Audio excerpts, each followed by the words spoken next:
Sa Ilocos Sur, nasamsam ng PNP at PDEA sa malawakang operasyon ang 10 million pesos na halaga ng marijuana. Ang blotter sa report. Isinagawang operasyon mula 6:50 ng umaga hanggang 10:40 ng gabi, araw ng Miyerkules, December 10.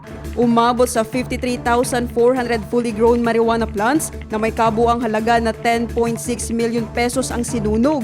Umabot sa 13 ang marijuana plantations na may sukat na mula 100 hanggang 3,000 square meters.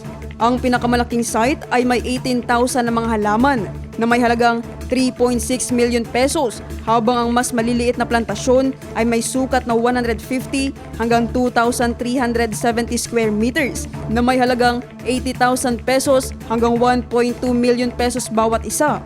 Pinangunahan ng operasyon ng Drug Enforcement Unit ng Ilocos Sur Police Provincial Office na sinuportahan ng PDEA RO1 INPO, RO1 ISPO, RO1 LUPO, 1st at 2nd ISP MFC, ISP IDMU, RMFB1, 1st LUP MFC at Sugpon MPS.